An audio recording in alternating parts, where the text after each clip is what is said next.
Okay, good morning. We are starting this conference. The conference is organized and sponsored by Fundação Alberto, so I'm very grateful to the Foundation and to EDULOG for supporting this conference. And I'm also grateful to my colleagues who are helping us to better understand difficulties to promote equity and access to higher education. And I'll start immediately because I don't have much time. Higher education is associated with higher living standards, and in knowledge society, higher education is a key factor of economic growth and development. This is why many governments have tried to define and develop policies to make access into higher education more equitable. And there are also a number of international organizations who have produced statements and declarations on this subject. For instance, paragraph 26 of the Universal Declaration of Human Rights of 1948, the UNESCO World Declaration on Higher Education from 1998, European Commission has also published a report putting knowledge in practice where this problem is dealt with. International Association of Universities also produced a declaration in 2008, and the OECD in 2008 has published two huge volumes on tertiary higher education, and one of the chapters is totally dedicated to this problem of equity.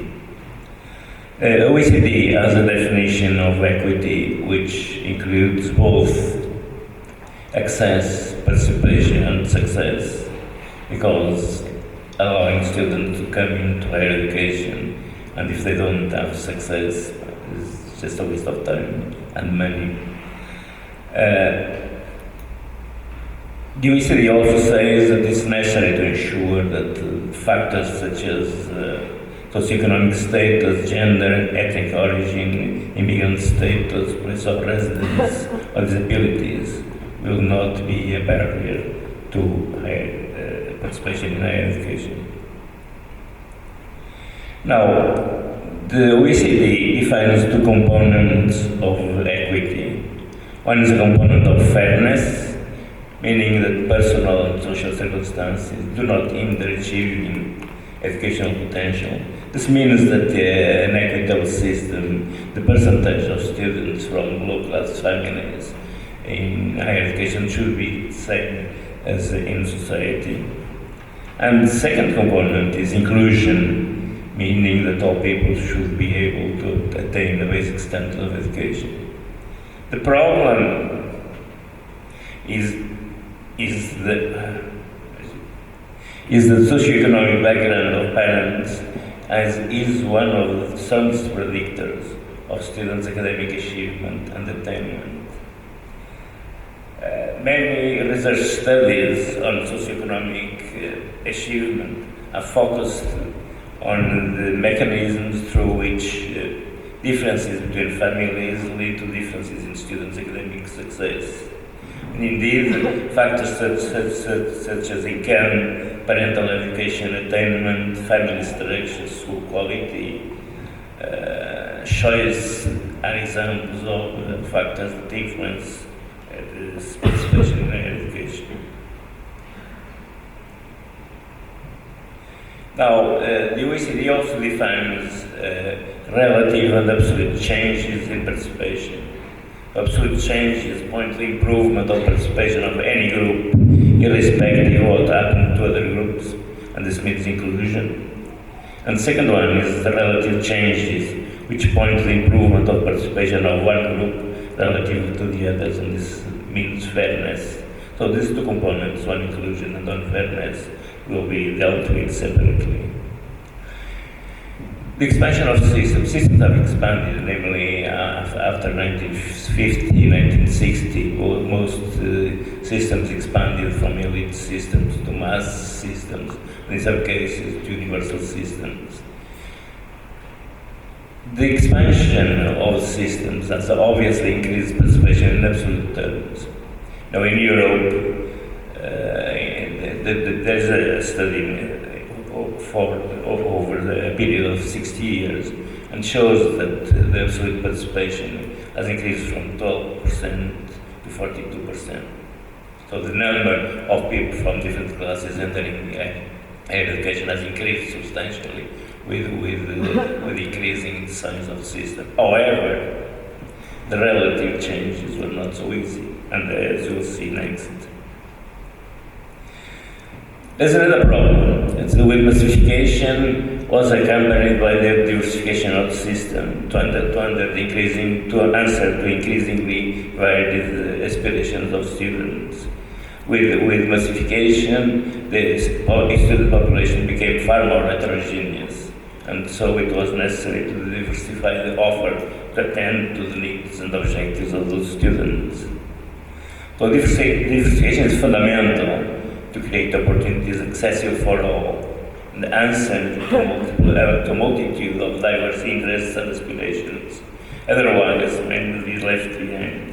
The problem is that disadvantaged students in general will gain access to lower status higher education institutions or programs, or they may represent disproportionate percentage of those who have to pay fees.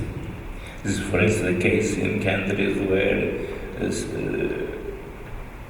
there is a private and a public system, and the best students usually go to the public system, and those from poor backgrounds have sometimes to go to the private sector and pay higher fees.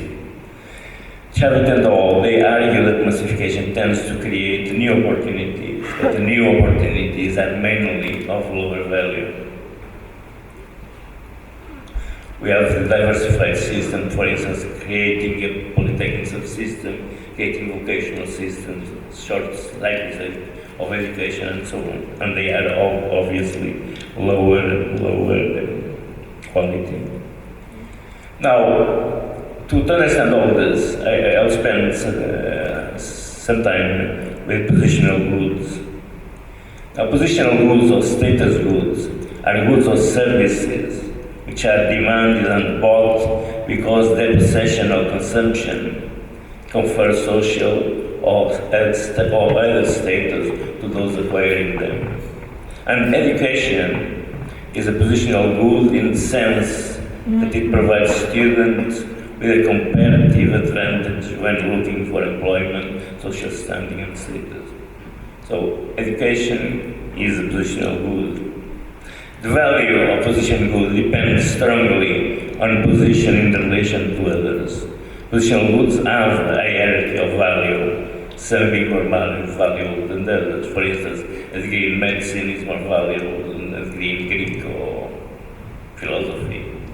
A degree from Harvard is obviously more valuable than a degree from a community college. So there is a hierarchy of values, which is related to this notion of positional good. Now, places in highly reputed institutions such as Harvard or Cambridge joint study programs such as medicine are the most desired form of positional good, as they offer high probability of a success career. Positional goods are not only scarce, they are also scarce in the absolute sense. It means that if I increase, for instance, the number of places in medicine, doubling or trebling the number of places, the value of the degree will go down, so the positional good will lose. There's a good example produced by Ursh. He mentions a stadium and a spectator who is on tiptoe. In Portuguese, it's someone, uma pessoa que se põe em bicos de pés. So if someone is on tiptoe, in bicos de pés, he'll have an advantage over the other people around him because he'll see better the game. But if everyone does the same thing, then everyone is worse and he loses the advantage. This is why positional good needs to be scarce. It's universally available is no longer a positional good. Therefore, positional goods produced in higher education must be scarce. I'll go on. This explains Why one of the main characteristics of American elite universities is their highly selective admission system and their prestige in research, or the very high positional value of study programs such as medicine that are frequently protected by imposing quotas and clauses. Marginson argues that scarcity, by increasing competition for the best institutions and study programs, is a sign of prestige. The mechanism of competition for prestige reproduces prestige itself and sustains the relative standing of institutions that produce it. Elite institutions, and that's a special behavior, they do not expand production to meet its full demand as in a capitalist business. The ultimate objective is not maximum share, market share, or maximum revenue. It is consumer preferment, social status, and academic status, especially in research, that helps to maintain a social state. So, an elite institution in general is a small institution. If you look into Harvard or Yale or Cambridge or Oxford, they are not huge institutions like universities, 100,000 students or so. They protect themselves by remaining elite institutions, by remaining scarce in what they offer. Elite institutions did not need to advertise their programs or services, which is not the case of low and mid-level institutions. Remember what happened in Portugal during the economic crisis with civil engineering. Suddenly, the number of students applying to civil engineering went down drastically. However, there were two prestigious institutions in Portugal, the Technical Institution, the Technical Institute in Lisbon, and the School of Engineering in Porto. Had no problems with students. They could recruit them as usual. But this same thing doesn't happen with other institutions. This is what distinguishes an elite institution or an elite program from the others. The problem is that low and mid-level institutions need to spend a lot of money, usually marketing themselves, to attract students, to fill their vacancies, and sometimes they are not successful.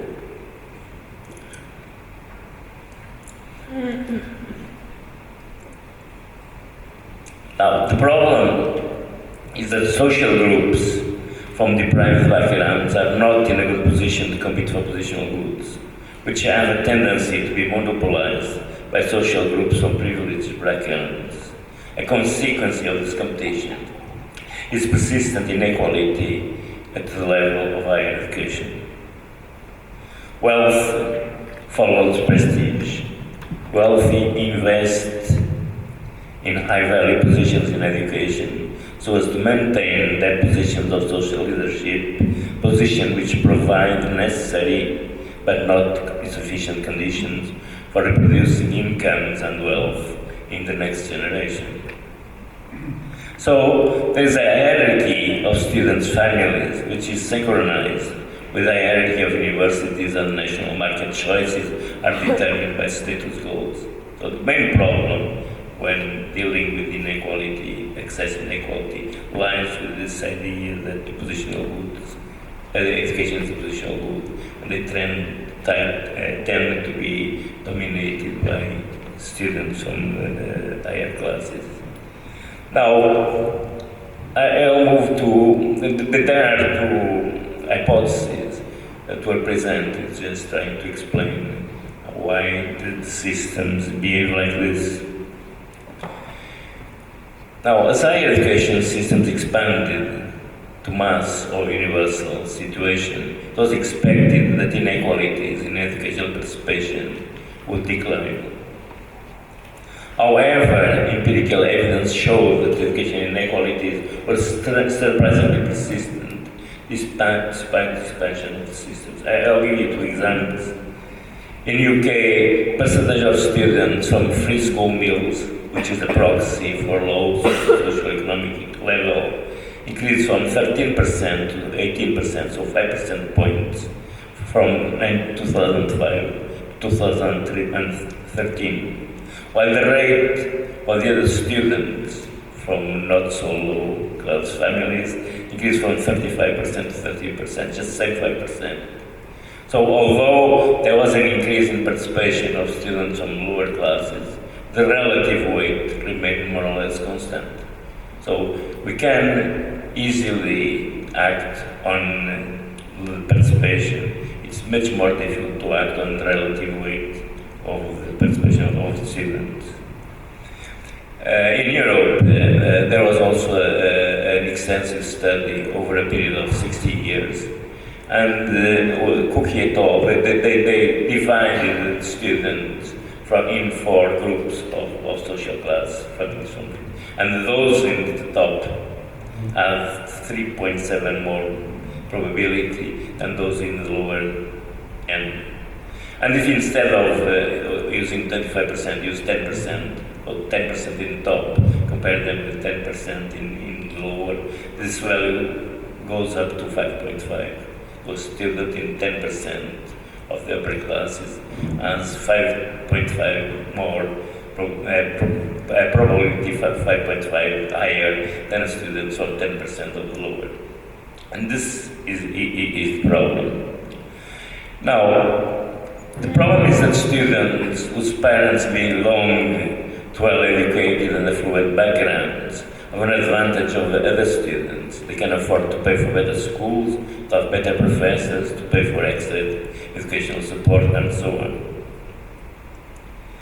2 hypotheses were formulated, aiming at theorizing the relationship between expansion and inequality.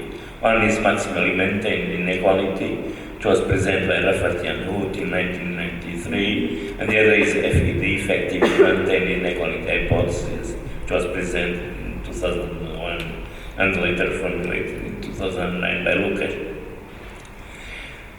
So, it is argued that the expansion is unlikely to reduce inequality simply because those students from more advantaged socioeconomic backgrounds are better placed than others to take advantage of new educational opportunities offered by expansion and to secure for themselves qualitatively better kind of education at any given level. Let's say the game is as follows. While the system expands,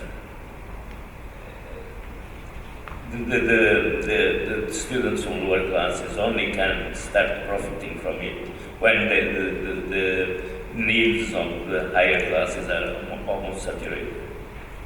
Once you get into a system which is universal or mass system, then there's no problem of having students entering the system.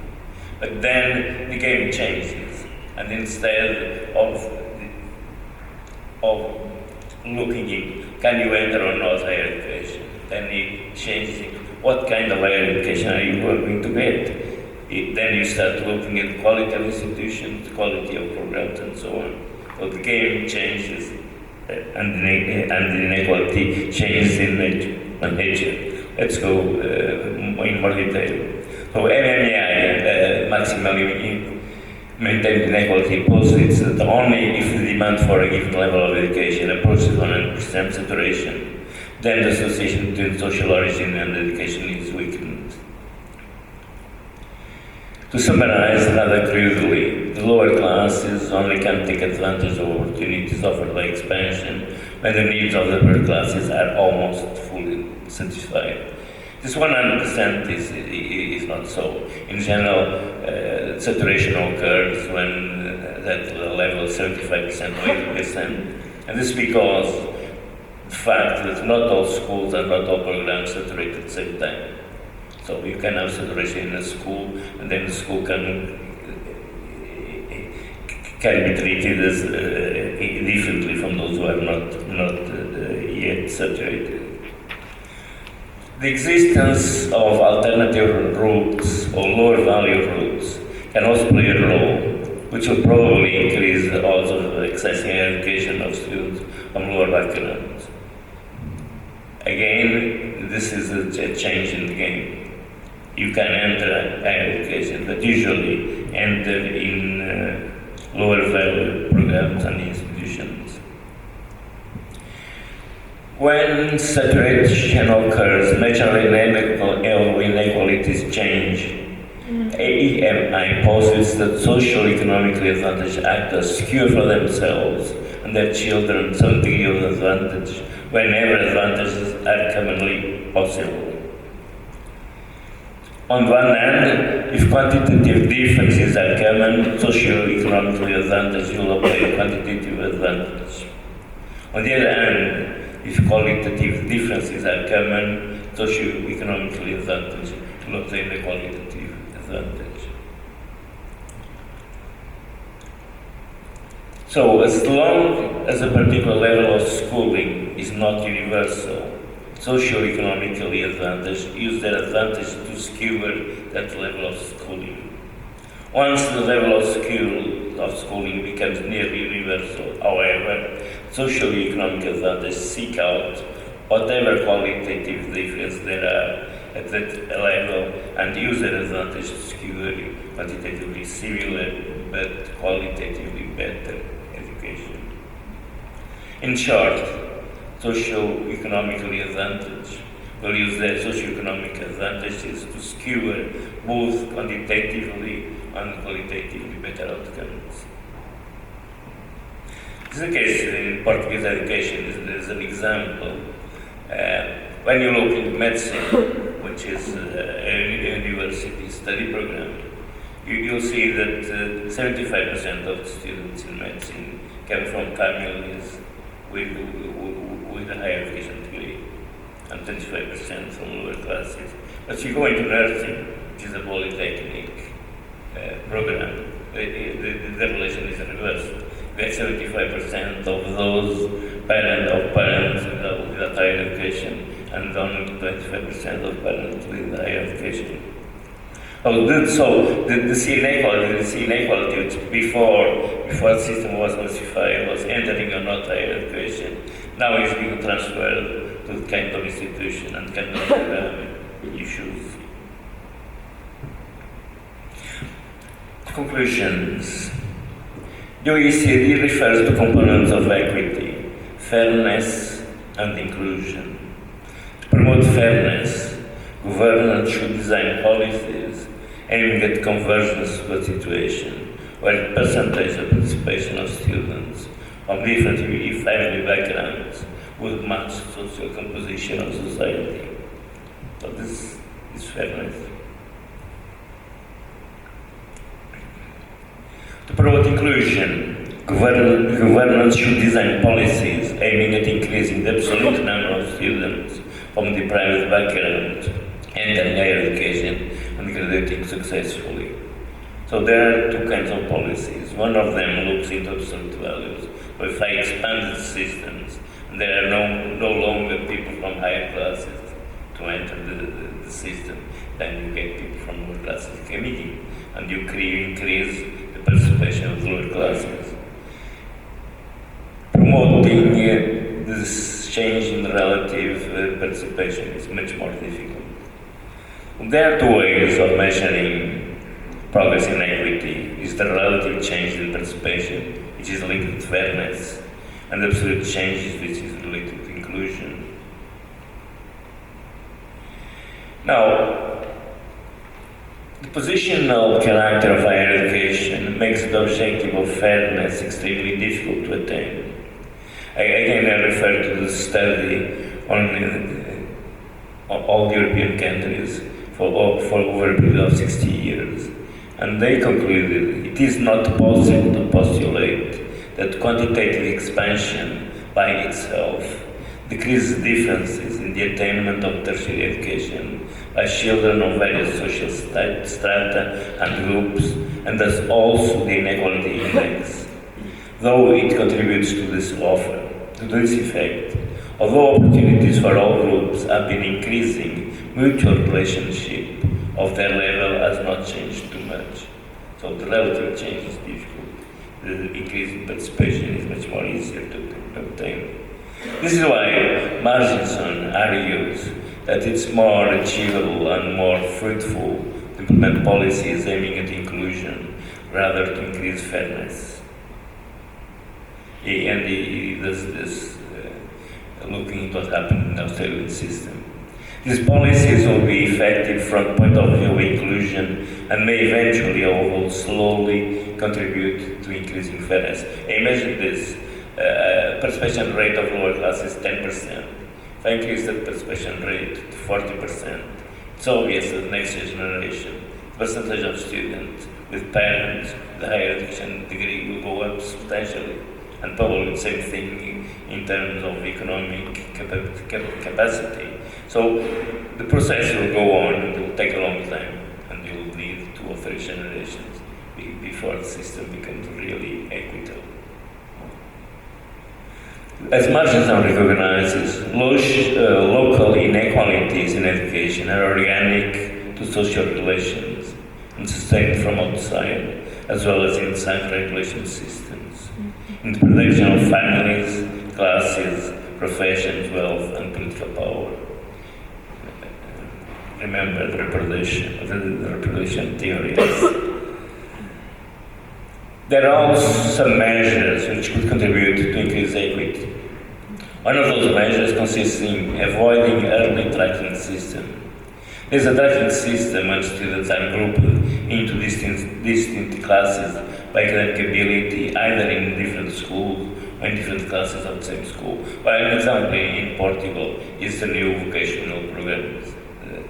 So we have the traditional high school programs which lead directly to higher education, and then you have this new vocational trend where students have much more difficulty in entering higher education. So there is evidence that tax systems of secondary education contribute to widening inequalities and access. This is from the OECD report. Early tracking seems to reduce significantly intergenerational mobility. It's again a study for the European University Association.